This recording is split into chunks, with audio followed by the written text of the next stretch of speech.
शिवपुर आहे आणि दुसरं विष्णुपुर पुराण।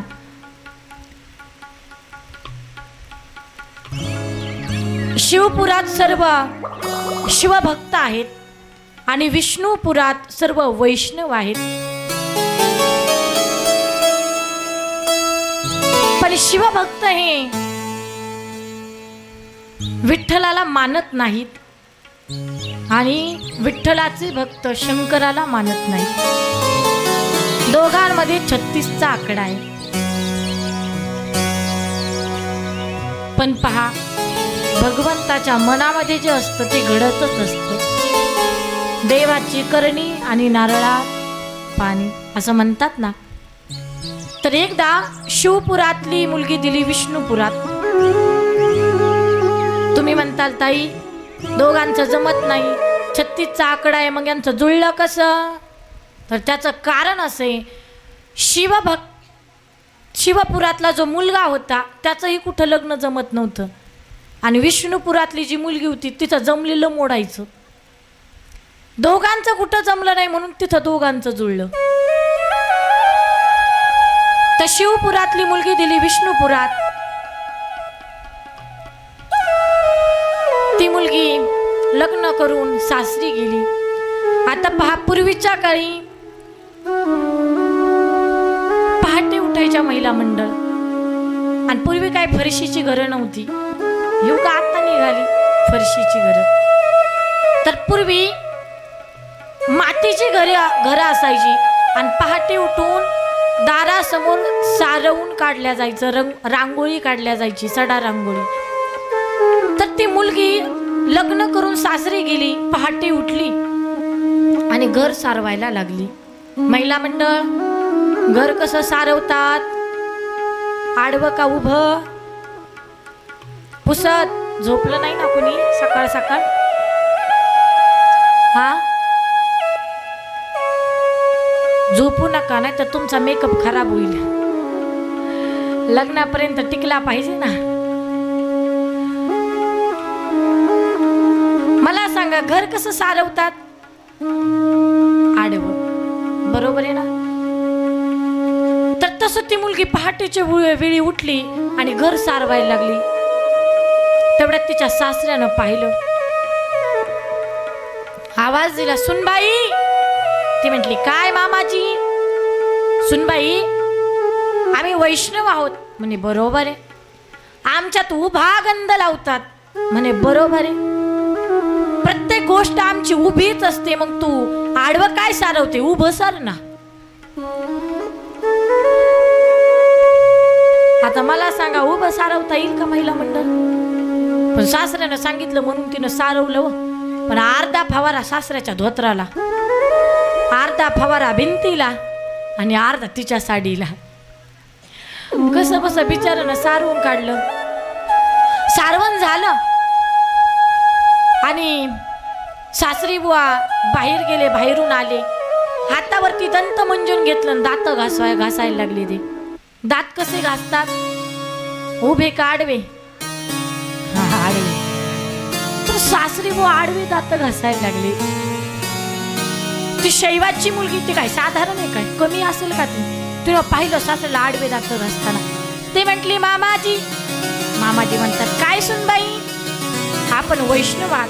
बरोबर आहे। आपण उभा गंध लावतात? म्हणे बरोबर आहे। तुमच्या इथं आडवं नाही चालत काही? म्हणे बरोबर आहे। उभं सारवतात? म्हणे बरोबर आहे। मग दात काय आडवे घासतात? उभे घासा ना। दात उभे घासता येईल का पुरुष मंडळ? सासरा डचकला। सासरा म्हटला, बाई उद्यापासून तुझं तुला माझं मला, तुला मी काहीच बोलणार, तुझ्या मनात जे येईल ते तू करू शकते, तुला काहीच बोलणार नाही। म्हणून नाथ बाबा म्हणतात, हरिहरा भेद नाही करू नका वाद। दोन्ही देवांमध्ये कधीच भेद करायला जायचा नाही। एक उदाहरण सांगते। एक भक्त आहे, पंढरपूर मध्ये राहतोय, पण श्री विठ्ठलाला मानत नाही। पंढरपूर मध्ये राहतोय पण कधी देवाचं तोंड सुद्धा पाहिलं नाही विठ्ठलाचं, फक्त शंकराचीच भक्ती करायची.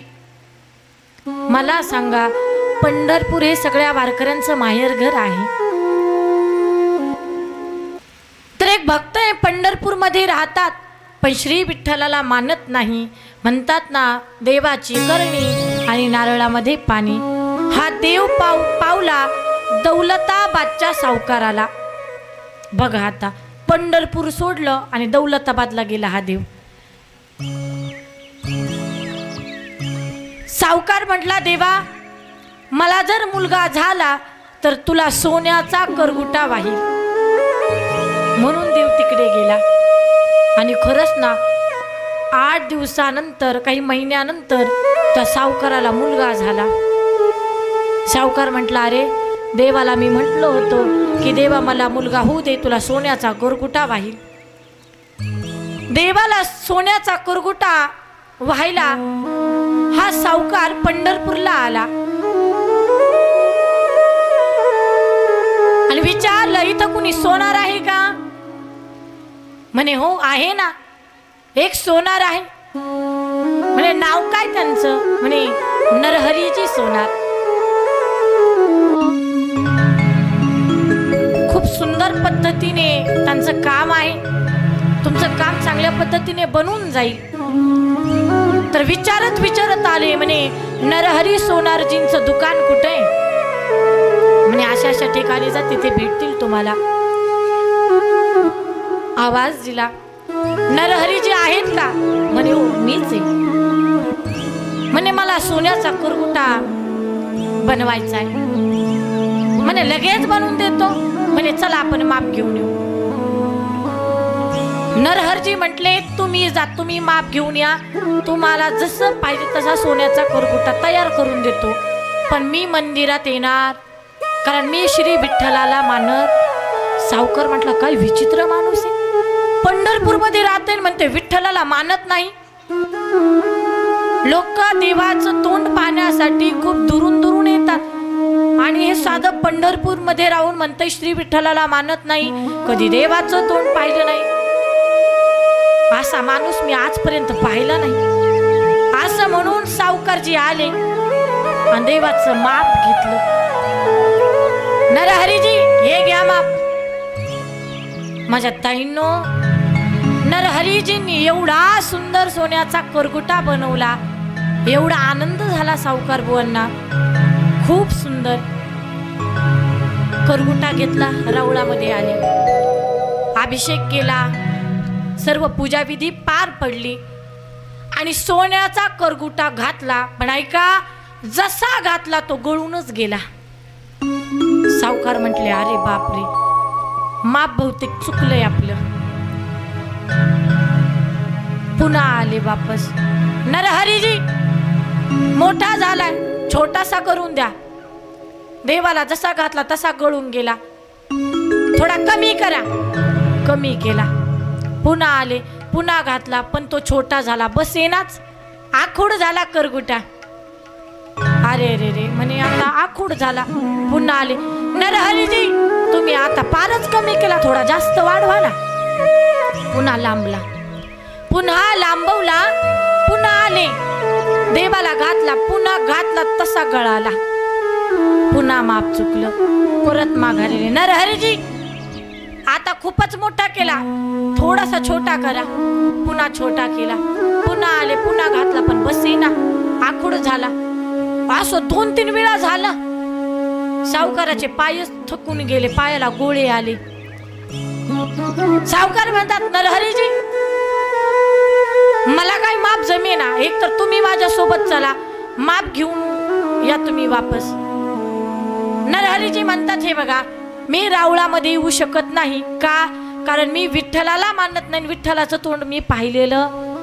म्हणे एक काम करू, तुमच्या डोळ्याला पट्टी बांधू, मग तर तुम्हाला काही अडचण नाही ना. ठीक आहे म्हणे. आले रावळामध्ये, डोळ्याला पट्टी बांधली.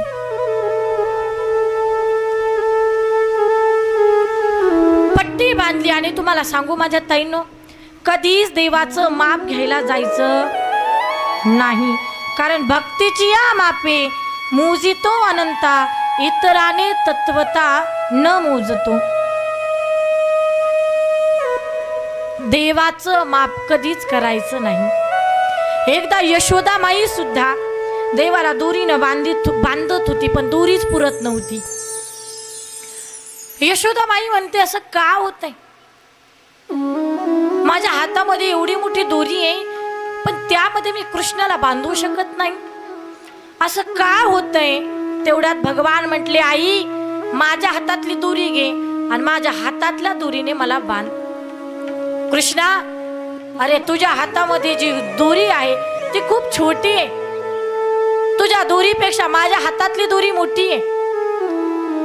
माझ्या दोरीनं तू बांधल्या जात नाही, तर तुझ्या छोट्याशा दोरीनं काय होणार आहे? आई प्रयोग करून बघ, प्रयत्न तर कर. आणि खरंच भगवंताच्या हातातील दोरी घेतली आणि छोट्याच दोरीनं भगवान बांधले गेले. यशोदामाईनं विचारलं, कृष्णा का रे? माझ्या हातामध्ये एवढी मोठी दोरी, मोठ्या दोरीमध्ये तू बांधत नव्हता आणि छोट्या दोरीनं कस काय बांधला गेला? भगवान म्हणतात, आई खरं सांगू तुला, ज्या दोरीनं तुम्हाला बांधलं ना ती माझ्या राधेची दोरी होती.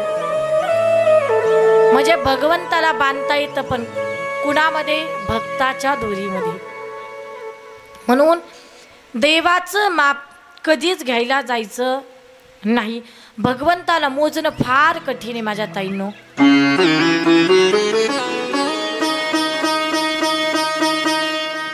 तर नरहरीजी करगुटा बनवतात, पण तो कधी मोठा होतोय कधी छोटा होतोय.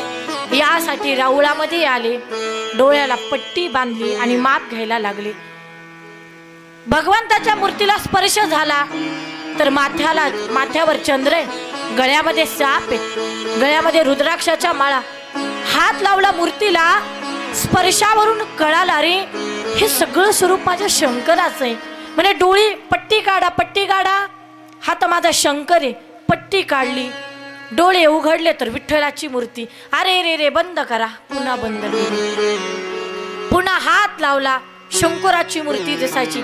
अरे रे डोळे उघडा, शंकराची मूर्ती. डोळे उघडले तर विठ्ठलाची मूर्ती दिसायची. अरे रे रे माझा शंकर नाही, विठ्ठल. पुन्हा डोळ्याला पट्टी बांधली. असं 2-3 वेळा केलं आणि 2-3 वेळा केल्यावर नरहरीजींच्या लक्षात आलं, अरे प्रकाश पडला डोक्यामध्ये की हा दुसरा तिसरा कुणी नसून विष्णू आणि शिव हे दोघे एकच आहेत. हे लक्षात आलं आणि त्या दिवसापासनं माझ्या नरहरी महाराजांनी भगवंताची अमाप भक्ती केली. देवा तुझा मी सोनार, तुझ्या नामाचा व्यवहार. डोक्यामध्ये प्रकाश पडला, रे शिव आणि विठ्ठल दोघांमध्ये भेद नाही. आणि त्या दिवसापासनं नरहरी महाराजांनी अमाप भक्ती केली श्री विठ्ठलाची. म्हणून कधीच 2 देवांमध्ये आपण भेद करायचा नाही. आता पहा, काही लोकांना प्रश्न पडतो, घरामध्ये देवघरामध्ये आपल्या शिवलिंग ठेवावं की नाही हा प्रश्न पडतो काही काहींना. पण पहा, असं सांगतात शिवमहापुराणमध्ये की घरामध्ये प्रामुख्यानं देव पंचायतन असायला हवं. 5 देवताच्या मूर्त्या असल्या पाहिजेत. ते 5 देवता कोणते ते मी तुम्हाला सांगणार आहे, पण त्या अगोदर ऐका. हे 5 जे देवता आहेत त्या देवांपैकी एक जरी देव गैरहजर असेल तर कितीही पूजा करा, त्या पूजेचा उपयोग होणार नाही. कोणतेही 5 देवता आपल्या घरामध्ये असले पाहिजेत. तर पहिलं आहे शिवलिंग. मग ते छोटं पितळेचं असेल, दगडाचं असेल, मातीचं असेल, तर शिवलिंग प्रामुख्यानं आपल्या घरामध्ये पाहिजे. दुसरं आहे श्री विष्णूची मूर्ती, म्हणजे रंगनाथाची मूर्ती. तिसरे आहेत गणपती बाप्पा, गणपती बाप्पांची मूर्ती असावी. 4 जगदंबा माता, जगत जननी माय भवानी, तिची मूर्ती असावी. आणि 5वे आहेत सूर्य भगवान. सूर्य भगवंताची जर मूर्ती नसेल तर ते गोलचक्र असतं की नाही, ते असावं. किंवा त्याऐवजी आपले कुळदैवत जे आहेत त्या कुळदैवताची मूर्ती असावी. तर प्रामुख्याने हे 5 देवता आपल्या घरामध्ये असणं फार गरजेचं आहे. पण मी आता सांगितलं 5 पैकी एक जरी गैरहजर असेल तर तुमची पूजा पूर्ण होऊ शकणार, तुमच्या इच्छा पूर्ण होऊ शकणार नाहीत. पण कधी या 5 देवांपैकी एक जरी देव गैरहजर असेल तेव्हा. पहा, जे 5 देवता मी तुम्हाला सांगितलेले आहेत, प्रत्येक देवताचं रूप हे 2 स्वरूपाचं आहे, एक सगुण आणि 2 निर्गुण. तर पहिलं सूर्य भगवान, सूर्याला सुद्धा 2 रूप आहेत. पहिलं आहे की 7 शुभ्र पांढरे घोडे आणि त्यावर राजकुमार रूप आहे. असं हे सूर्य भगवंताचं पहिलं सगुण रूप आहे. आणि दुसरं म्हणजे सूर्याचं निर्गुण रूप म्हणजे आकाशातील गोलचक्र, हे सूर्य भगवंताचं निर्गुण रूप आहे. दुसरं आहे अष्टभुजाधारी जगत जननी, की जिच्या हातामध्ये त्रिशूळ आहे, सिंहावरती बसलेली आहे. ती जगदंबा माय भवानी सिंहावरती बसणं हे झालं देवीचं सगुण रूप. आणि फक्त मूर्तीचा तांदळा म्हणजे फक्त मुखवटा हे आहे निर्गुण रूप. तिसरे आहेत गणपती बाप्पा, वाकड्या सोंडीचा, तुटलेल्या दाताचा, सुपासारखे कान आणि सुटलेल्या पोटाचा अशा गणेश भगवंताची मूर्ती हे झालं गणपती बाप्पांचं सगुण रूप. आणि फक्त सुपारीचा गणपती हे झालं निर्गुण रूप. चौथा आहे 4 भुजा, शंख चक्र गदा पद्म आयुध हातामध्ये आहे, हे भगवान श्री विष्णूंचं सगुण रूप आहे. आणि फक्त शालिग्राम हे भगवान विष्णूंचं निर्गुण रूप आहे. आणि 5वा आहे विस्तारलेल्या जटा, माथ्यावरती चंद्र आहे, गळ्यामध्ये साप आहे, हातामध्ये डमरू आहे. त्रिशूळ, डमरू, चंद्र, साप, हाताला अंगाला भस्म असं ज्या देवाचं स्वरूप आहे हा महादेव, हे या महादेवाचं सगुण रूप आहे. आणि शिवलिंग हे भगवान शंकरांचं निर्गुण रूप आहे. प्रत्येक देवाचे 2 रूप आहेत, एक सगुण आणि एक निर्गुण.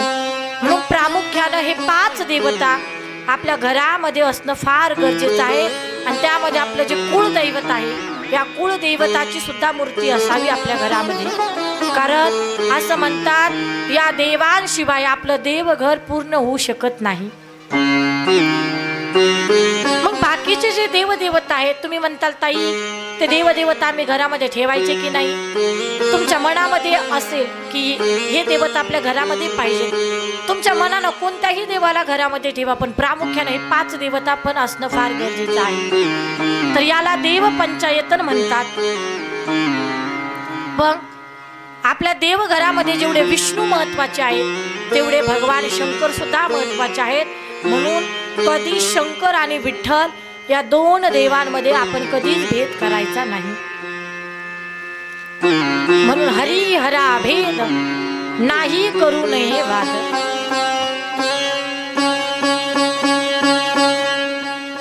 तर अशा प्रत्येक भगवंताचे 2-2 रूप आहेत. म्हणून आपल्या घरामध्ये कोणते देव असायला हवेत, या 5 देवतांची माहिती मी तुम्हाला सांगितलेली आहे. पण काल आपण पाहिलंय की जगाच्या कल्याणासाठी माझ्या महादेवानं विष देखील प्राशन केलं. भगवान भोलेनाथ माझ्या महादेवाच्या दरबारामध्ये माझ्या ताईनं कुणीही जाऊ द्या, माझा देव कुणालाच रिकाम्या हातानं पाठवत नाही.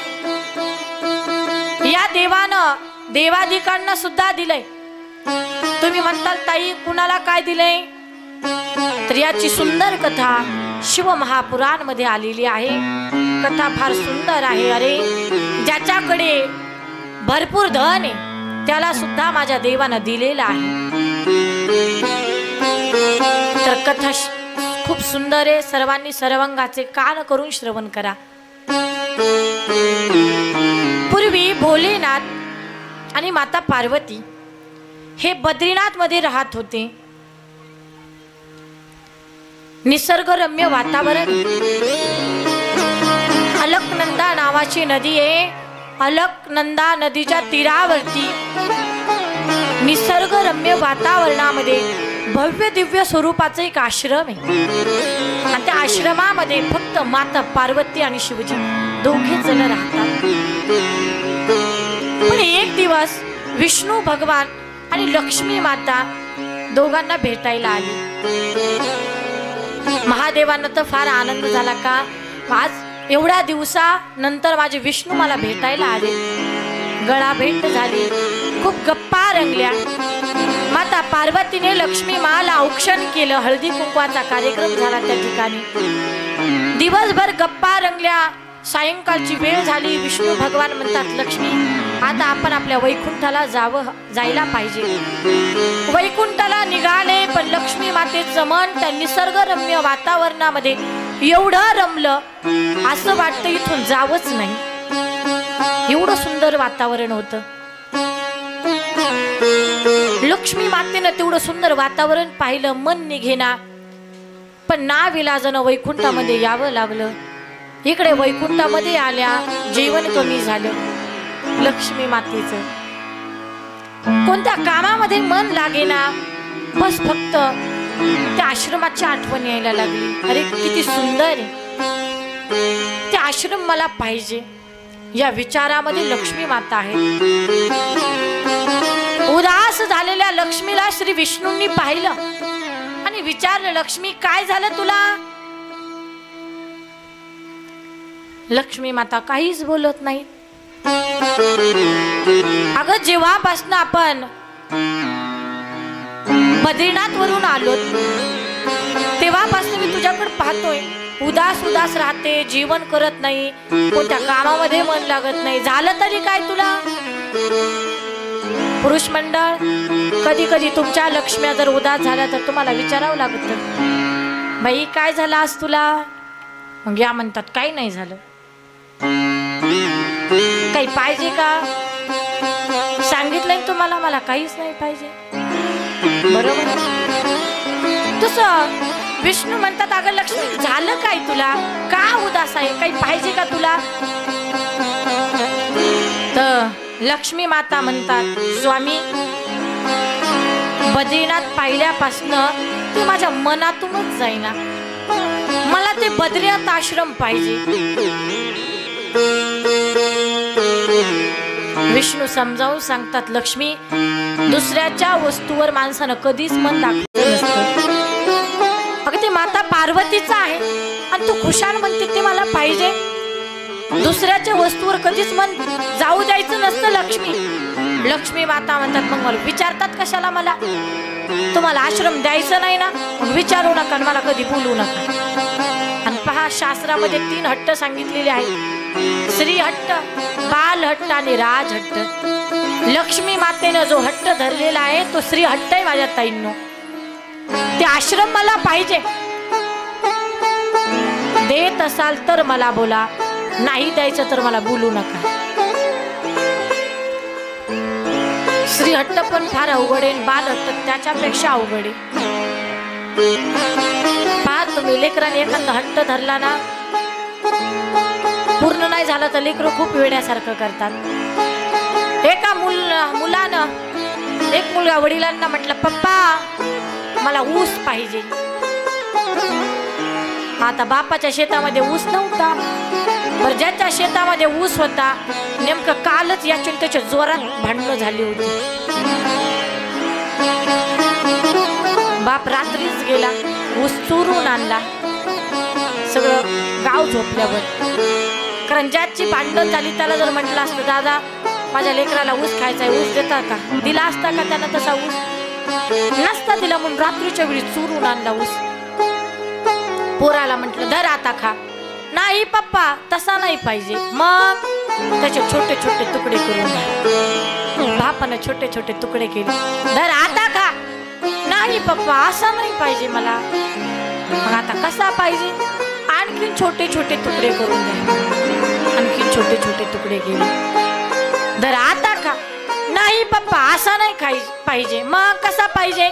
जसा पहिला होता तसा पाहिजे. बघा आता, हा बाल हट्ट आहे. लक्ष्मी मातेनं हट्ट धरला, आश्रम द्यायचा असेल तर द्या, नाही तर देऊ नका. लक्ष्मीचा हट्ट पूर्ण करायचा आहे, यासाठी भगवान श्री विष्णूंनी एका बालकाचं रूप धारण केलं आणि बाल रूपामध्ये अलकनंदाच्या तीरावरती, त्या नदीवरती विष्णू भगवान प्रगट झाले आणि छोट्याशा बाल रूपामध्ये त्या ठिकाणी रडू लागले. माता पार्वती स्वयंपाकासाठी पाणी घेण्यासाठी नदीच्या काठी आल्या. पाणी घेतलं, निघाल्या. विष्णू म्हटले, अरे माता पार्वती आल्या, आता आपण रडायला पाहिजे. आणि ते छोट्याशा बाल रूपातले विष्णू भगवान रडायला लागले, खूप रडायला लागले.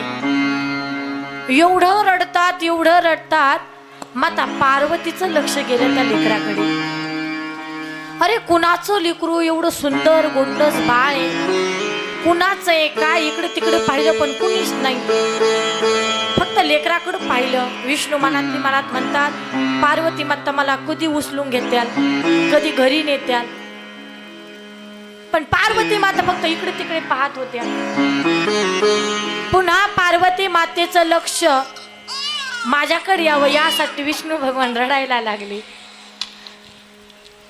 खूप जोरामध्ये रडायला लागले. रडणाऱ्या बालकाला पाहिलं पार्वती मातेने, खूप रडतय बाळ.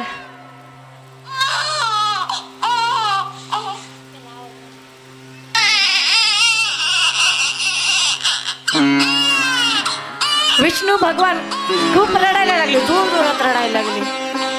पार्वती माता जवळ आल्या, लेकराच्या डोक्यावरनं हात फिरवला आणि लेकराला जवळ घेतलं.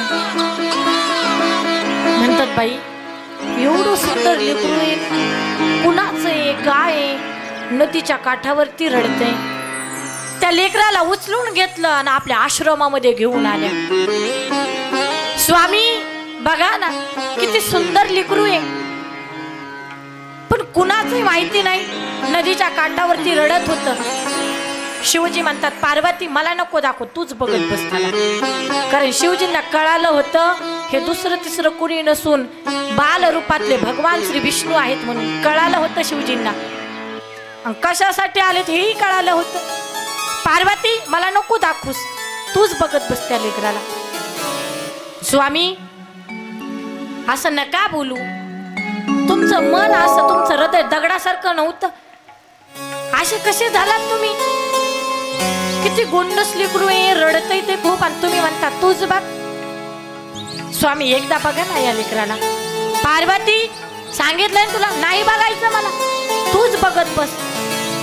आणि पार्वती या लेकराला घरी कशाला घेऊन आलीस? ज्याचा आहे त्याला देऊन टाक ना. आज तू या लेकराला तुझ्या जवळ ठेवलं आणि या लेकराचे आई वडील नसल्यावर हे लेकरू जर कुठंच गेलं नाही तर आपली सगळी प्रॉपर्टी या लेकराला द्यावी लागेल. माता पार्वती असतात, स्वामी या लेकराला देण्यासाठी आपल्याकडे काय आहे? गाडी आहे, बंगला आहे, जमीन आहे, प्रॉपर्टी आहे, धन आहे, काय आपल्याकडं? शिवजी म्हणतात, काही पण नसू दे, पण या लेकराला तू इथं आणलंस ना, चूक केलीस तू. कारण हे जर लेकरू आपल्यापासून जर गेलं नाही तर आपली सगळी प्रॉपर्टी या लेकराच्या नावावर करावी लागेल. पार्वती माता म्हणतात, स्वामी काही पण बोलता तुम्ही, एकदा लेकराकडे पाच जवळ घ्या त्याला. पार्वती सांगितलंय तुला, तूच बघ, मला दाखवू नकोस. शिवजींना राग आला, विष्णूंना पाहून आल्या. सगळं स्वयंपाक केला, जेवण वगैरे झालं आणि पुढे सगळं काम झाल्यावर आता पहा, प्रदोष काळामध्ये शिव पार्वती पूर्ण पृथ्वीचं भ्रमण करत असतात. कारण साऱ्या पृथ्वीचा मालक भगवान श्री शंकर आहेत. पृथ्वीवरती काय चाललंय हे पाहण्यासाठी रोज सायंकाळी भगवान शिवजी आणि माता पार्वती या पृथ्वीचं भ्रमण करत असतात. आणि शिवजी फिरायला जातात ना, तर यांच्यावरही बरीच लोक जळतात, देव सुद्धा जळतात. एकदा लक्ष्मी मातेचा आणि नारायणाचा संवाद आहे. लक्ष्मी माता म्हणतात, स्वामी शिवजी रोज पार्वती मातेला फिरायला घेऊन जातात, पण तुम्ही मला कुठंच घेऊन जात नाही. भगवान विष्णू म्हटले, लक्ष्मी ठीक आहे, आजच तुला घेऊन जातो फिरायला. लक्ष्मी मातेला एवढा आनंद झाला. दिवसभर काम पाहिलं, सगळं आवरलं आणि लोक फिरायला संध्याकाळच्याच वेळी जातात, सायंकाळच्या वेळी. दिवसा नाही, रात्री पण नाही, सायंकाळची वेळी फिरायची ठरलेली असते लोकांची. सायंकाळची वेळ झाली. विष्णूंनी आवाज दिला, लक्ष्मी आवर पटकन, आपल्याला फिरायला जायचंय. लगेच मेकअप केला सुंदर, ज्या रंगाची साडी घातली त्याच रंगाचे सँडल, त्याच रंगाच्या बांगड्या, सुंदर मेकअप, कानातलं काय, नाकातील काय, गळ्यातील काय, सगळं दागदागिने घातले. लक्ष्मी मातेनं सुंदर मेकअप केला आणि दरवाजा खिडकी लावायला गेल्या. त्यातच वेळ निघून गेला. एकदा आतमध्ये गेल्या, रात्र झाल्यावरच बाहेर आल्या. स्वामी चला आता फिरायला.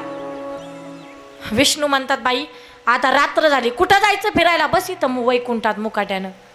आता कुठं जायचं फिरायला? रात्री कोणती लोक फिरायला जातात? स्वामी उशीर झाला, मला दरवाजा खिडकी लावायलाच वेळ निघून गेला. पण लक्ष्मी माता म्हणतात, स्वामी एक विचारू का तुम्हाला? रोज शिव पार्वती फिरायला जातात, घराला कुलूप न लावता सरळ फिरायला निघतात, पण मला एवढे कुलूप लावावे लागले.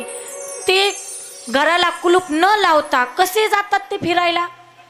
श्री विष्णू बोलले, लक्ष्मी अगं त्यांच्या घरामध्ये काय आहे? सोनं आहे, नाणं आहे, काय त्यांच्या घरामध्ये? काहीच नाही. त्यामुळं चोरांना तिथं काहीच सापडत नाही. मग लक्ष्मी माता बोलले, असं कसं बरं? काहीतरी असेल त्यांच्या घरामध्ये. म्हणे काहीच नाही. म्हणे कुणीतरी डमरू चोरायला येत असेल, त्रिशूळ चोरायला येत असेल. विष्णू भगवान म्हणतात, पार्वती चोरांना चोरण्यासाठी त्यांच्या घरामध्ये काहीच नाही. डमरू चोरण्यासाठी कुणी येईल त्यांच्या घरी? कुणीच येऊ शकत नाही. म्हणे कशावरनं? कारण भोलेनाथाच्या गळ्यातील जो साप आहे ना, भोलेनाथ जेव्हा फिरायला जातात तेव्हा गळ्यातील साप काढून दारामध्ये टाकतात. त्यामुळं चोर काय, माणूस सुद्धा तिथं येत नाही. म्हणे असं म्हणून त्यांच्या घरी कधीच चोरी होत नाही. तर हा संवाद एकदा लक्ष्मी आणि नारायणाचा झाला होता. पण इकडे छोट्याशा बाल रूपातले विष्णू भगवान, पार्वती मातेने त्यांना गुफेमध्ये ठेवलं, आश्रमामध्ये, आणि दोघे जण पृथ्वीची फेरी मारायला निघाले. म्हणूनच सायंकाळच्या वेळी कुणी केस विंचरायचे नाहीत. का? कारण सायंकाळच्या वेळी भगवान शिवजी आणि माता पार्वती पूर्ण त्रैलोक्याचं, पृथ्वीचं भ्रमण करत असतात. आणि भ्रमण करत असताना प्रत्येकाच्या घरासमोरून जात असतात, कोण काय करतंय पाहण्यासाठी. सायंकाळच्या वेळी केस विंचरायचे नाही, नख काढायची, झोपायचं नाही, हे नियम आहे. मग काय करायचं? सायंकाळची वेळ झाली की तुम्ही सडा रांगोळी करा, सुंदर रांगोळी काढा, दारामध्ये दिवे लावा, दिव्यानं तुमचं अंगण सजवून काढा. सजलेलं सारवलेलं अंगण जर स्वच्छ अंगण पाहिलं तर ज्या ठिकाणावरून शिव पार्वती चाललेले आहेत त्या घराला भरभरून आशीर्वाद प्राप्त होत असतात. पण कधी? सडा रांगोळी केल्यावर. नाही तर फक्त पाण्याचा फवारा मारायचा, देवा आम्हाला आशीर्वाद द्या, असा आशीर्वाद मिळणार नाही. तुळशीमध्ये घरामध्ये दिवा लावा, नक्कीच भगवान भोलेनाथ, पार्वती माता भरभरून आशीर्वाद देतील तुम्हाला. तर पूर्ण त्रैलोक्याच्या भ्रमंतीला निघाले. भ्रमंतीला निघून वापस आले आश्रमामध्ये. आश्रमामध्ये आले, पण काय दरवाजा लावलेला आहे. दरवाजा वाजवला, आवाज दिला, पण कुणी दरवाजा उघडत सुद्धा नाही. शिवजींनी आवाज दिला, आतमध्ये कोण आहे?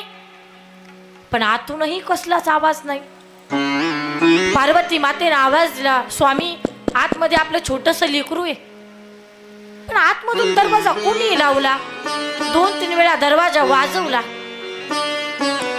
पण कुणीच उघडत नाही, आतून आवाज नाही. शंकरजी म्हटले, पार्वती तू माग सरक थोडं, मी दरवाजा तोडून काढतो. एक ठोका टाकला, दरवाजा असा तुटला, त्याचे 2च तुकडे झाले. आतमध्ये पाहिले, पण काय, लक्ष्मी आणि भगवान विष्णू दोघे जण आतमध्ये. शिवजींनी विचारलं, विष्णू तुम्ही कधी आला तिथे? तेव्हा सांगितलं नारायण भगवंतानी, बोले ना, माझ्या लक्ष्मीला हा तुमचा बद्रिक आश्रम खूप आवडला, ही अलकनंदा नदी खूप आवडली, आणि माझ्या लक्ष्मीने माझ्याकडे हट्ट केला, स्वामी मला ते आश्रम हवं आहे. म्हणून ते आश्रम मिळवण्यासाठी छोट्या बालकाचं रूप घेतलं आणि तुमचा मुलगा म्हणून मी इथे आलो. पण आता तुमची जेवढी काही प्रॉपर्टी आहे ती प्रॉपर्टी माझी झाली, म्हणून येथील प्रत्येक गोष्टीवर माझा हक्क आहे, तुमचा काहीच हक्क नाही. का? कारण जेव्हा आम्ही लहान होतो, रडत असणाऱ्या बालकाला म्हणजे मला माता पार्वतीने मुलगा बनवलं होतं. मला मुलगा समजून या ठिकाणी घेऊन आल्यात, म्हणून माता पार्वतीचा मी मुलगा आहे, तुमचा मुलगा आहे, म्हणून तुमची जेवढी काही प्रॉपर्टी आहे यावरती फक्त आता माझा हक्क आहे. शिवजी म्हणतात, पार्वती तुला सांगितलं होतं ना, कोणत्याही लेकराला असं घरी उचलून घेऊन यायचं नाही. तुला अगोदरच म्हटलं होतं मी, त्या लेकराला कशाला आणलं? आता एवढं सुंदर आश्रम आता आपल्याला त्यांना द्यावं लागणार आहे. माता पार्वती म्हणता, स्वामी आश्रम सोडू जाऊ वाटत नाही. पार्वती आता रडायचं काहीच कारण नाही, मुकाट्यानं ग बस, तुझ्या हातानंच तू सगळं केले. चल आता आपली राहण्याची खरी जागा म्हणजे आपलं स्मशानभूमी आहे. आणि माता पार्वती आणि शिवजी त्या ठिकाणावरून स्मशानामध्ये येऊन राहू लागले. लक्ष्मी मातेला आनंद झाला का, ज्या आश्रमामध्ये माझं मन रमलंय ते आश्रम मला मिळाले. पण भगवान विष्णू म्हणतात, लक्ष्मी तू हे बरं नाही केलं, माझ्या आईला इथून जावं लागलेलं आहे.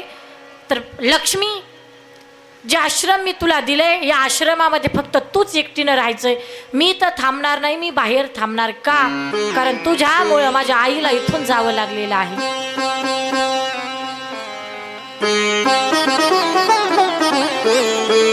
म्हणून मी तुझ्यासोबत राहणार नाही, तुझ्यासाठी ही गोष्ट अशीच राहणार.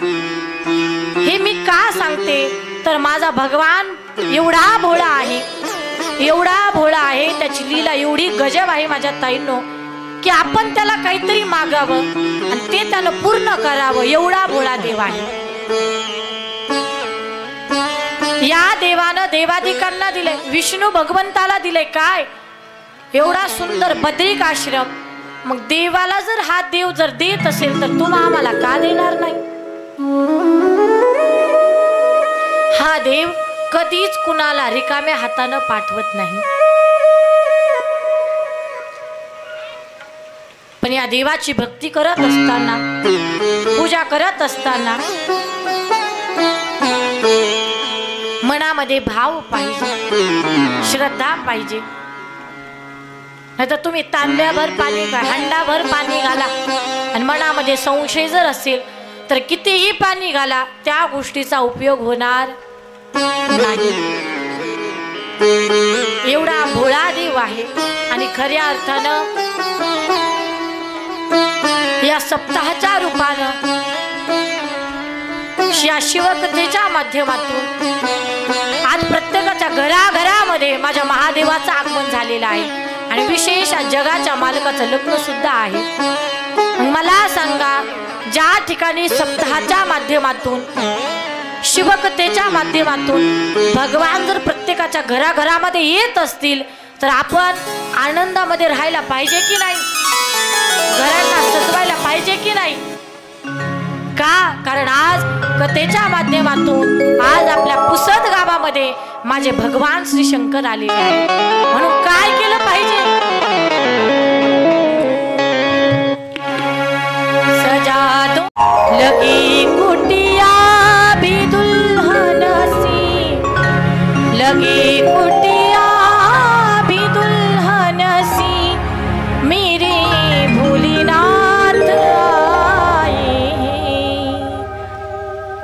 म्हणून आज खऱ्या अर्थानं सप्ताहाच्या माध्यमातून भगवान भोलेनाथ आज आपल्या गावामध्ये आलेले आहेत।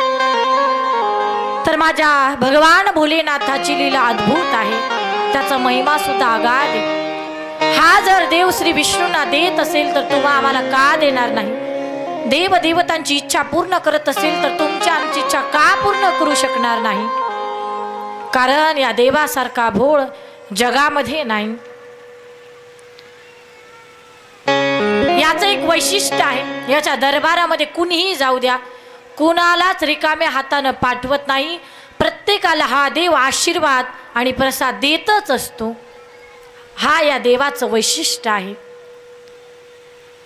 तर पुढे जगाच्या कल्याणासाठी भगवान शंकरांच्या 5 मुखातून 5 महामंत्र बाहेर पडलेले आहेत, फक्त तुमच्या आमच्या कल्याणासाठी। कारण लोकांना बऱ्याचदा प्रश्न पडतो, एवढे भरपूर मंत्र आहेत, नेमका आम्ही कोणत्या मंत्राचा जाप करावा, कोणत्या मंत्राचा जाप करावा हे मी तुम्हाला सांगणार आहे। पण त्या अगोदर माझे महादेव हे या वारकरी संप्रदायाचे मूळ गुरु आहेत। हरिपाठामध्ये सांगितलेलं आहे,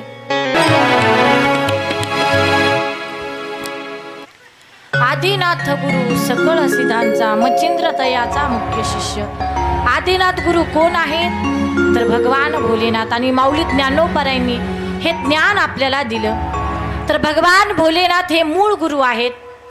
तर या महादेवाच्या 5 मुखातून 5 महामंत्र जगाच्या कल्याणासाठी बाहेर पडलेले आहेत। तर ते 5 महामंत्र कोणते ते मी तुम्हाला सांगणार आहे। तसं तर नित्य शिवपूजन आपण आपल्या जीवनामध्ये केलं पाहिजे। दिवसाची जर सुरुवात शिवपूजनाने केली तर तुमचा दिवस शुभ जाईल। महिला मंडळ म्हणत असतील, ताई सकाळच्या वेळेला तर आम्हाला खूप काम असतं, घरातील स्वयंपाक भांडी धुणी, मग आम्ही काम करायचं का महादेवाची पूजा करायची? तर तुम्हाला वेळ नाही ना, तर तुम्ही सायंकाळच्या वेळी 6 ते 9 यावेळी महादेवाची पूजा करू शकतात। संध्याकाळचं काही काम नसतं ना, फक्त एक टाइमाचा स्वयंपाक असतो। तुम्हाला जर सकाळच्या वेळी काम असेल तर पुरुष मंडळ तुम्ही सकाळी उठल्यावर तुम्हाला तर काहीच काम नसतं, आंघोळ करायची, उगाचच बाहेर जाऊन यायचं। बाहेरचं वातावरण काय चाललंय, कसं चाललंय, कुठं काही घडलंय का, बरोबर का? तुम्हाला काही काम असतं, स्वयंपाक असतो तुम्हाला, इथं बसलेले मान हलवा नसतो ना। तर सकाळी उठलं की पुरुष मंडळांनी आंघोळ झाली की हातामध्ये पाण्याचा तांब्या घ्यायचा आणि मंदिरामध्ये यायचं। दिवसाची जर सुरुवात शिवपूजनाने केली तर तुमचा दिवस चांगला जाईल, मंगलमय तुमच्या जीवनामध्ये घडेल, दिवस चांगला जाईल। आणि पहा, तांब्याभर पाणी घाला महादेवाला, मंत्र म्हणा, नामजप करा। पण शिवमहापुराण कथेमध्ये असं सांगितलंय, जर पंचामृत महादेवाला जर घातलं तर तुमच्या जीवनामध्ये खूप मोठी पुण्याईची गोष्ट घडेल। मग काही म्हणतील याचा फायदा काय आम्हाला?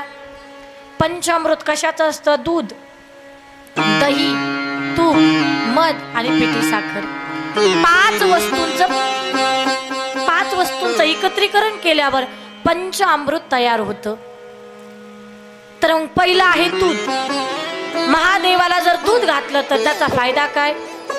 जर महादेवाला दूध जर घातलं तर घरामध्ये लेकरा बाळांची जी समस्या आहे, तर महादेवाला दूध घाला तर तुम्हाला संतान प्राप्तीची इच्छा तुमची पूर्ण होईल। ज्या घरामध्ये लेकरू बाळ नाही त्यांनी लक्ष देऊ नाही का? महादेवाला अखंड दूध घातलं तर दूध घालण्याचा फायदा तुमच्या घरामध्ये, ज्या घरामध्ये मूळ बाळ नाही, संतती नाही, त्या घराला संततीची प्राप्ती होईल। कधी? दूध घातल्यानंतर। हा दुधाचा फायदा आहे।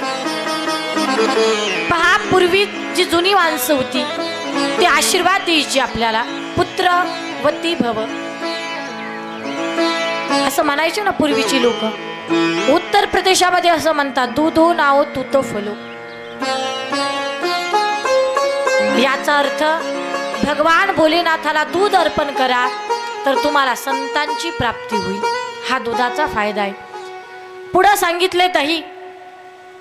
दह्यानं जर अभिषेक केला तर घरामध्ये प्रेम टिकून राहतं. घरामध्ये जेवढी काही माणसं आहेत सगळेजण प्रेमानं राहतात.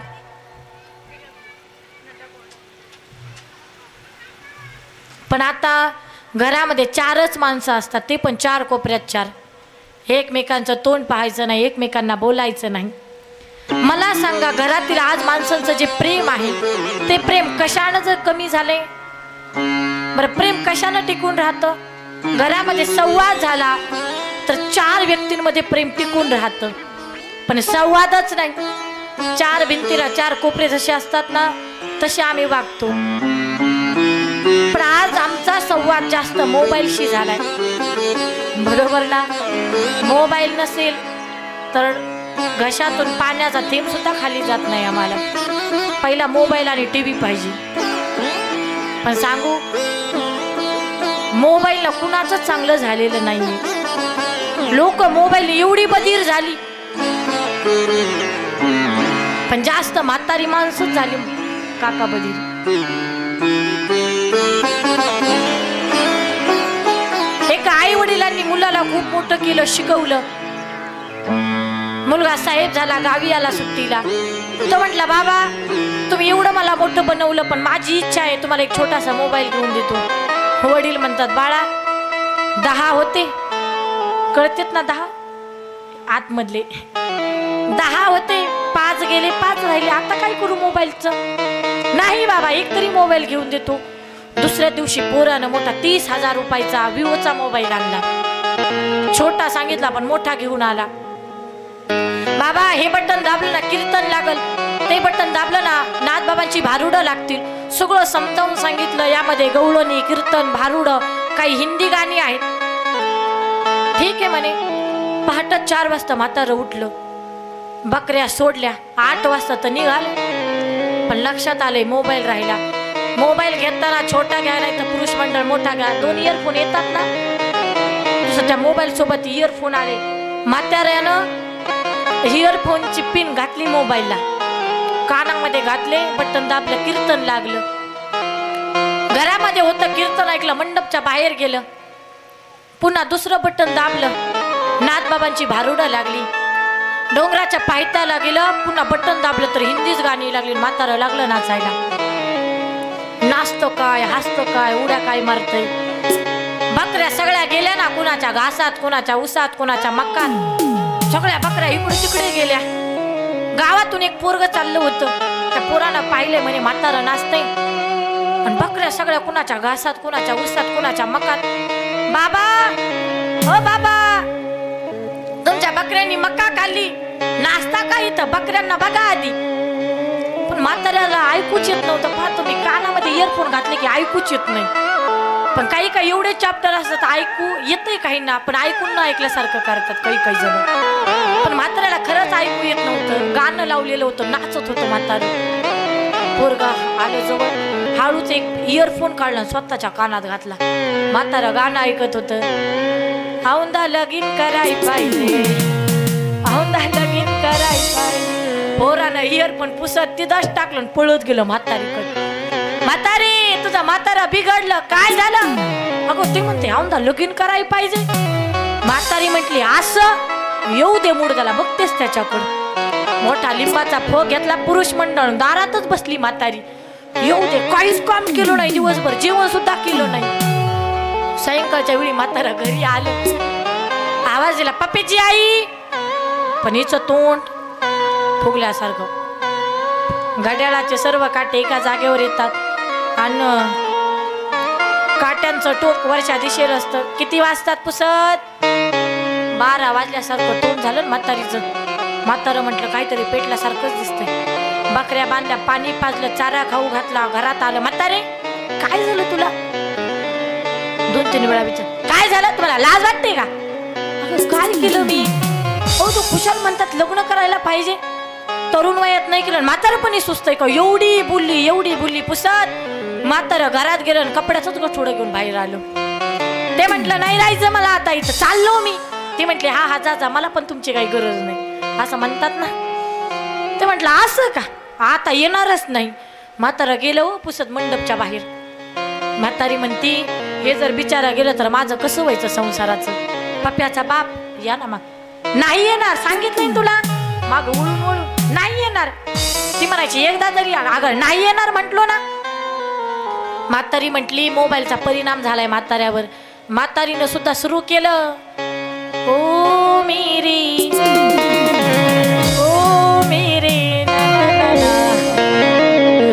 पुसत म्हाताऱ्यानं गटुडं घेतलं ना असं फेकलं. आणि म्हातारा सुद्धा म्हणतय तू जब जब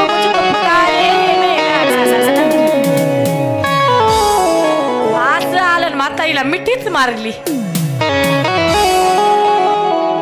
हा सगळा परिणाम कशाचा आहे? मोबाईलचा आहे. मोबाईलला म्हातारी माणसं बिघडली हो. एकतर बाई होती, मोबाईल खेळत होती घरामध्ये किचन मध्ये, आणि तिच्या घरामध्ये एक माणूस आला, तोही मोबाईल खेळत आला. पण तो ज्या घरामध्ये आला ते त्याचं घरच नव्हतं. त्याला वाटलं माझंच घर आहे की काय, तर आवाजला. तो म्हटला पाणी घेऊन ये. आता हिनं पाहायला पाहिजे ना तिचा नवरा आहे की नाही. ती बधीरच होती, ती सुद्धा मोबाईल खेळत होती. मोबाईल खेळता खेळता पाण्याचा ग्लास घेऊन आली, पाणी दिलं, हाही पेलं. यानंही पाहिली नाही कुणाची बायको आहे काय. पाणी पिला, तेवढ्यात तिचा ओरिजिनल नवरा आला, घराचा मालक. पण तोही बधीर होता, तोही मोबाईल खेळत आला. तो घरामध्ये आला, पाऊल टाकलं आणि लक्षात आलं. तो म्हटलं अरे आपण तर चुकीच्याच घरात आलो. होतं त्याचंच घर, पण मोबाईलच्या नादात तो म्हटलं आपण चुकीच्याच घरात आलो. तिथून गेला दुसऱ्याच्या घरात गेला, असा बाईचा मार खाल्ला त्याला 2 दिवस उठताच आलं नाही. हा मोबाईलचा परिणाम आहे. आज घरामधील प्रत्येक घरामध्ये जे प्रेम असतं, मग ते पती पत्नीच असेल, लेकरांचं असेल, आई लेकराचं असेल, वडिलांचं असेल, लेकराचं असेल, हे सगळं प्रेम आज मोबाईलनं बिघडून टाकलं. मग घरामध्ये प्रेम कसं येईल, कधी वाढेल? तर महादेवाला दही अर्पण करा, तुमच्या घरामध्ये प्रेम वाढेल, सगळ्यांमध्ये प्रेम राहील. म्हणून महादेवाला दही अर्पण केलेला हा फायदा आहे. पुढचा आहे तूप. महादेवाला जर तूप अर्पण केलं तर घरातील रोगराई नष्ट होते. आणि पहा तुम्ही, पूर्वी माणसं काजू बदामाऐवजी तूप खायची, पण तब्येत जाम असायची. आता दिवसातून 4 वेळा काजू बदाम खाते, पण मरकटल्यावरच राहते, वाढतच नाही तब्येत. तब्येत काजू बदामानं नसते वाढत. कुणी म्हणेल ताई मग कशानं वाढते? त्या माणसाला बिनधास्त राहावं लागते. फक्त खायचं प्यायचं, अभ्यासही करायचं, कामही करायचं, सगळ्या गोष्टी चांगल्या पद्धतीने केल्या तब्येतही वाढते, बुद्धीचाही विकास होत असतो. पण टेन्शन, सगळ्या गावचं टेन्शन डोक्याला आणि काजू बदाम इकडं खाय, तब्येत होणार आहे का? नाही. तर पूर्वी माणसं तूप खायची पण तब्येत जाम असायची.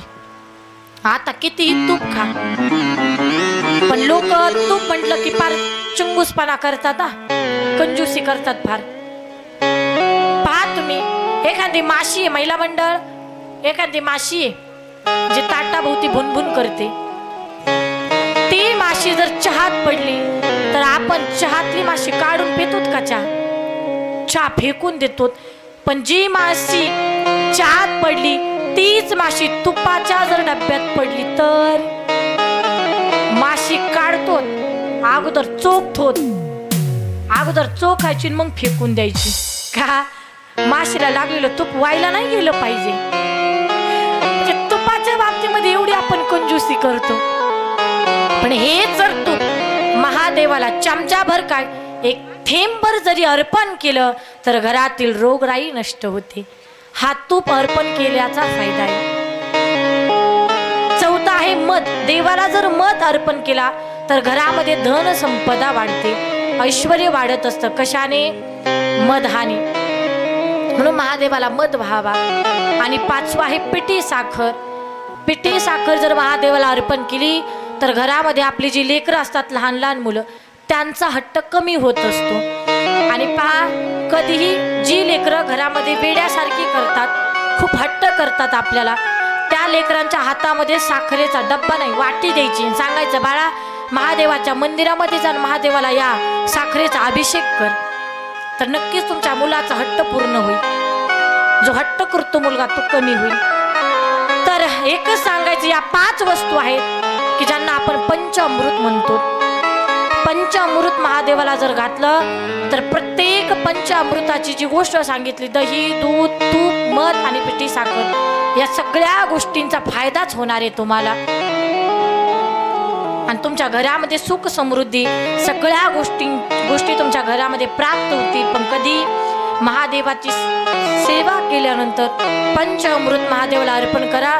त्या पंचामृताचा माझा भगवान स्वीकार करतो आणि तुम्हाला भरभरून आशीर्वाद देतो. म्हणून महादेवाची सेवा कशीही करा. ज्या महादेवाची सेवा आपण करतो त्या महादेवाच्या 5 मुखातून 5 महामंत्र बाहेर पडले.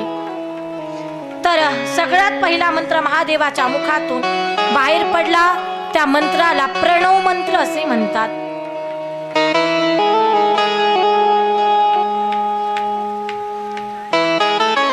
तर आपले ऋषीमुनी सुद्धा या मंत्राचा जाप करतात. तर तो मंत्र असा आहे,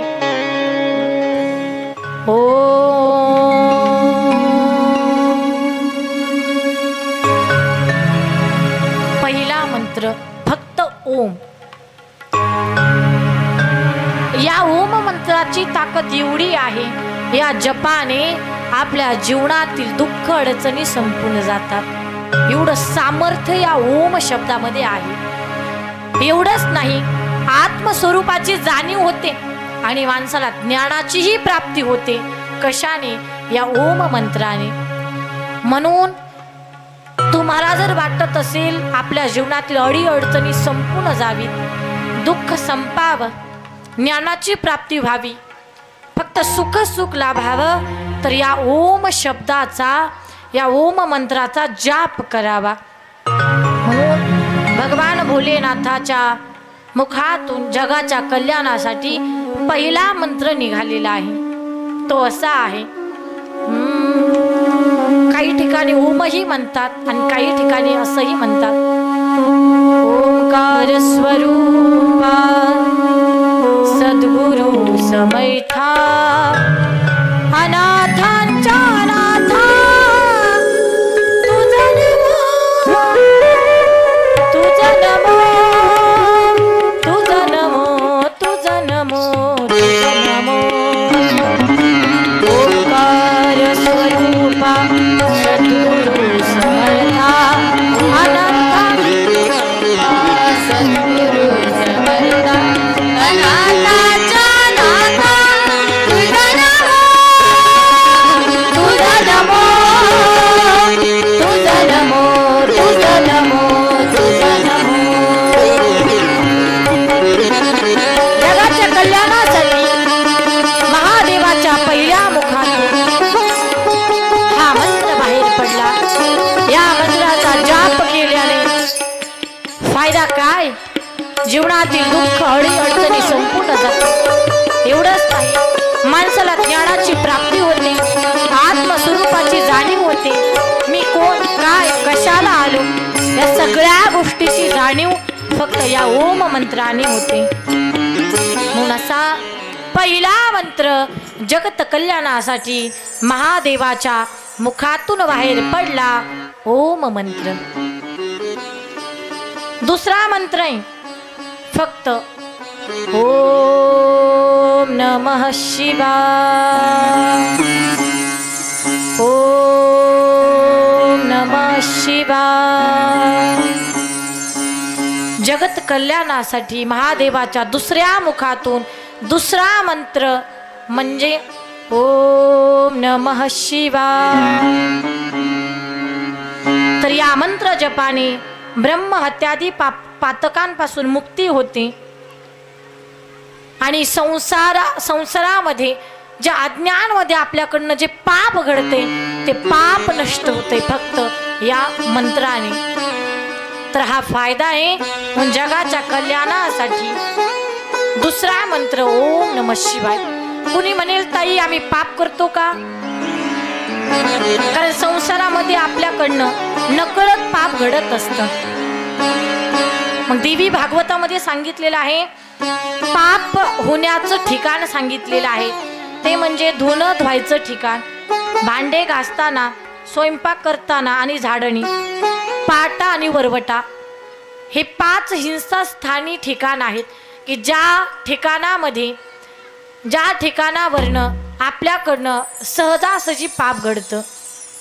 मग ते घडलेलं पाप कोणत्या मंत्राने नष्ट होईल, त्यासाठी जगत कल्याणासाठी माणसाकडनं अज्ञातपणे झालेलं पाप धुवायचं कुठं, ते पाप नष्ट कसं होणार, यासाठी दुसरा मंत्र फक्त ओम नमः शिवाय. साधा सोपा सरळ मंत्र आहे. ज्याचे 32च्या 32 गेलेले आहेत त्यांना सुद्धा हा मंत्र म्हणता येईल. असा हा सोपा साधा सरळ मंत्र जगत कल्याणासाठी भगवंताच्या दुसऱ्या मुखातून बाहेर पडला, फक्त ओम नमः शिवाय. भगवंताच्या तिसऱ्या मुखातून तिसरा मंत्र पडला, त्या मंत्राचं नाव आहे गायत्री मंत्र. तर तो मंत्र असा आहे, ओम भूर्भुवस्सुवः तत्सवितुर्वरेण्यं भर्गो देवस्य धीमहि धियो यो नः प्रचोदयात्. तर हा गायत्री मंत्र आहे. असं म्हणतात, सकाळी उठल्यानंतर गायीच्या शेणाची जी गोवरी आहे त्या गोवऱ्यांची आग करावी. 7 वेळा किंवा 11 वेळा या गायत्री मंत्राचा उच्चार करावा. याचा जर उच्चार केला तर घरातील रोगराई नष्ट होते, वास्तु दोषही निघून जातो. एवढंच नाही, घरातील इडापिडाही दूर होते या गायत्री मंत्राने. आणि आजही गायत्री मंत्र म्हणा, तुमच्या जीवनातील दुःख, रोगराई, इडापिडा कशी संपून जाईल हे तुम्हालाच कळणार नाही, पण कधी या गायत्री मंत्राचा उच्चार केल्यानंतर.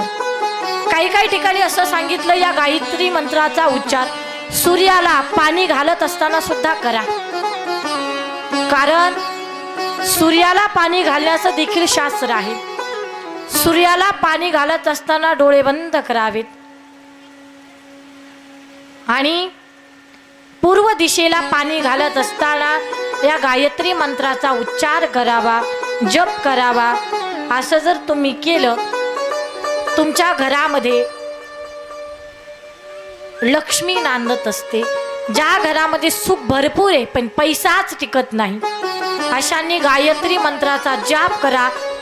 लगेच पैसे घरात येणार नाही, पण थोडे थोडे, ज्याप्रमाणे महिन्याला पगार होतो की नाही 10,000 अगदी तसंच या मंत्राचा जाप जर केला तर थोडे थोडे पैसे, थोडी थोडी लक्ष्मी आपल्या घरामध्ये टिकवत असते. पण कधी या गायत्री मंत्राचा उच्चार केल्याने. पण हा मंत्र म्हणत असताना पूर्व दिशेला सूर्याला पाणी घालावं आणि सूर्य भगवंताला पाणी घालत असताना या मंत्राचा जाप करावा. तो कसा? ओम भूर्भुवस्सुवः तत्सवितुर्वरेण्यं भर्गो देवस्य धीमहि धियो यो नः प्रचोदयात्. असं म्हणा, तुमच्या घरामध्ये लक्ष्मीचं वास्तव्य होईल. तर असा गायत्री मंत्र जगत कल्याणासाठी महादेवाच्या 3ऱ्या मुखातून बाहेर पडला. तर असा हा मंत्र आहे. महादेवाच्या 4थ्या मुखातून 4था मंत्र पडला, तर तो मंत्र आहे महामृत्युंजय मंत्र.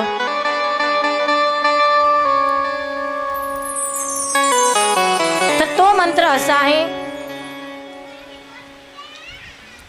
ओम त्र्यंबकं यजामहे सुगंधिं पुष्टिवर्धनं उर्वारुकमेव बन्धनान् मृत्योर्मोक्षीयमामृतः.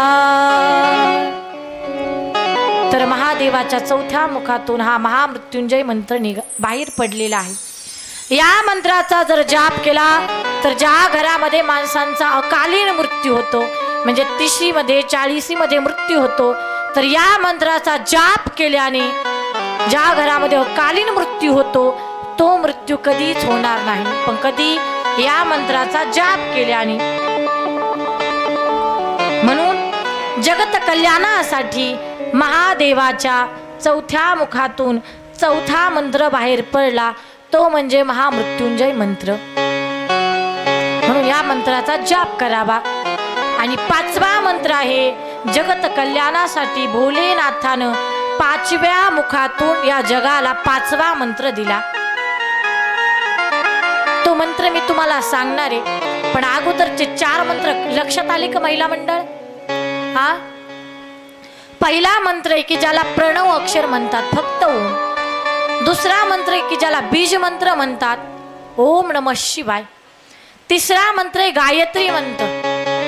आणि 4था आहे महामृत्युंजय मंत्र. आणि आता 5वा मंत्र आहे की ज्याला आपण चिंतामणी मंत्र म्हणतो. जी माणसं 80 मध्ये आहेत त्यांना सुद्धा हा मंत्र म्हणता येईल. साधा सोपा सरळ मंत्र म्हणजे फक्त राम. 80 मध्ये जे आहेत ना त्यांना सुद्धा म्हणता येईल, एवढा सोपा मंत्र आहे. तर या राम मंत्रांचा जप केला तर माणसाच्या जीवनामध्ये जेवढी काही चिंता आहे त्या चिंतेचं निरसन होतंय. कशाने? राम मंत्राने. जीवनातील सगळी चिंता संपून जाते, पण त्या अगोदर राम मंत्राचा जाप केला पाहिजे. पहा, पूर्वीची माणसं सकाळी उठली की राम राम म्हणायची. इथं काही जुनी माणसं बसलेली आहे. बाबा, पूर्वीच्या काळी उठलं की म्हणायचे की नाही राम राम काका, म्हणायचे की नाही? पण आता काय म्हणतात? नमस्कार. कुठून आला काय हा नमस्कार? राम राम गायबच झालं, पण नमस्कारच लोक करतात. बरं, काही काही तर एवढे विचित्र असतात. कोणी कोणी म्हणतात नमस्कार, म्हणजे इच्छा नसते म्हणायची पण बळच म्हणायचं. म्हणतात तरी कशाला? पण पूर्वीच्या काळी राम राम म्हणायचे. कुणी दिसलं ना राम राम काका, राम राम राम भाऊ, राम राम म्हणायचे. उठलं की तोंडामध्ये राम यायचं. पण आता उठलं की पहिलं तोंडामध्ये दुसरंच असतं बाबा. ते काय असतं मी सांगणार नाही तुम्हाला, पण पूर्वीच्या काळी राम राम म्हणायचे. काकड्यामध्ये सुद्धा सांगितले राम राम स्मराधी उठा जागे भारे आता, स्मरण करा पंढरीनाथा, भावी चरणी ठेवा माथा, कवी व्यथा जन्माचा. पूर्वीच्या काळी उठलं की राम राम म्हणायचे. मग या राम नामाचा महिमा एवढा मोठा आहे, सांगू तुम्हाला. झोपेतून उठा राम राम म्हणा. आणि खरंच जीवन जगत असताना माणसाच्या जीवनामध्ये माणसानं राम मंत्राचा जाप केला पाहिजे. कारण कोणतंही कार्य करत असताना आपल्या जीवनामध्ये शेवटही राम आहे, मध्यही आपला रामच आहे, सुरुवात सुद्धा राम आहे. राम दिवसाची सुरुवात आहे.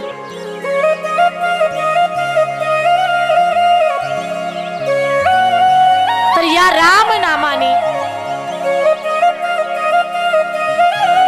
माणसाच्या जीवनामध्ये जी चिंता आहे ती चिंता संपूर्ण जाते. म्हणून दिवसभर सकाळी तुम्ही राम नामाचा उच्चार करा आणि दिवसभर तुम्हाला चिंता करायची काहीच गरज नाही. का? कारण तुम्ही सकाळी उठल्यावर राम म्हटलात. कारण या राम नामाचा महिमा एवढा मोठा आहे की हे राम नाम माझ्या भगवान भोलेनाथानं कंठामध्ये धारण केलेला आहे. तर राम नामाचा महिमा किती मोठा आहे. काही क्षण आपण भजन करू. सर्वांनी उठून उभे राहा.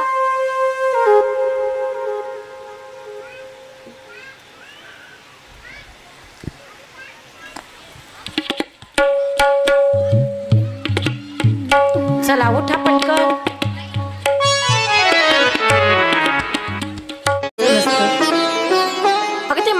पार्वतीचा आहे आणि तू खुशाल म्हणते ते मला पाहिजे. दुसऱ्याच्या वस्तूवर कधीच मन जाऊ द्यायचं नसतं. लक्ष्मी माता म्हणतात मग मला विचारतात कशाला, मला तुम्हाला आश्रम द्यायचं नाही ना, मग विचारू नका, मला कधी बोलू नका. आणि पहा, शास्त्रामध्ये 3 हट्ट सांगितलेले आहेत: श्री हट्ट, बाल हट्ट आणि राज हट्ट. लक्ष्मी मातेनं जो हट्ट धरलेला आहे तो श्री हट्ट आहे माझ्या ताईंनो. ते आश्रम मला पाहिजे.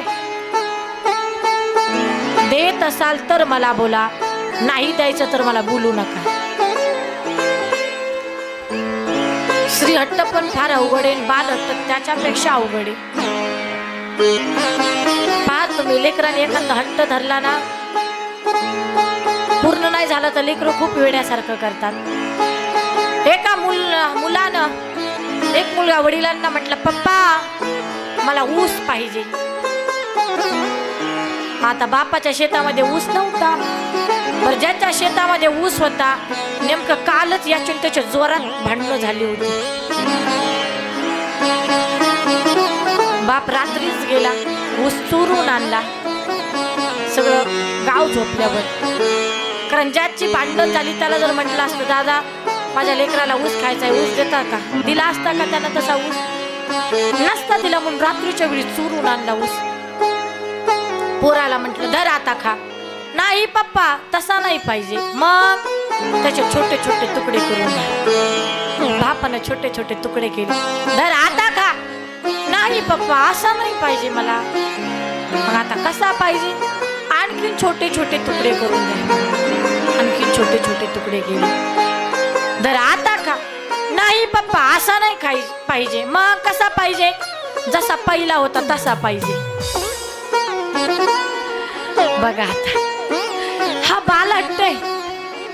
पण लक्ष्मी मातेनं हट्ट धरला, आश्रम द्यायचा असेल तर त्या, नाही तर देऊ नका.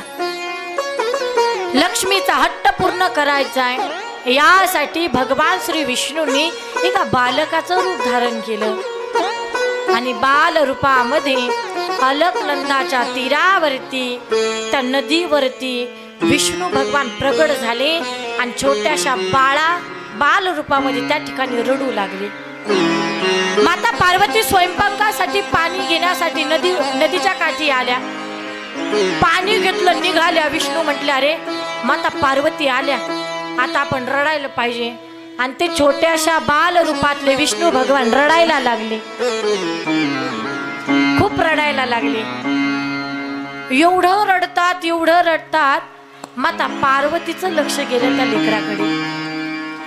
अरे कुणाचं लेकरू एवढं सुंदर गोंडस बाळ आहे, कुणाचं आहे काय? इकडे तिकडे पाहिलं पण कुणीच नाही, फक्त लेकराकडे पाहिलं. विष्णू मनात म्हणतात, पार्वती माता मला कधी उचलून घेत्याल, कधी घरी नेत्याल. पण पार्वती माता फक्त इकडे तिकडे पाहत होत्या. पुन्हा पार्वती मातेचं लक्ष माझ्याकडे यावं यासाठी विष्णू भगवान रडायला लागले. खूप जोरामध्ये रडायला लागले. रडणाऱ्या बालकाला पाहिलं पार्वती मातेने, खूप रडतय बाळ.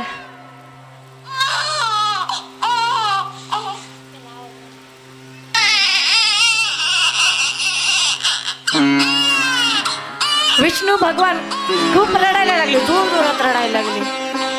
पार्वती माता जवळ आल्या, लेकराच्या डोक्यावरनं हात फिरवला आणि लेकराला जवळ घेतलं.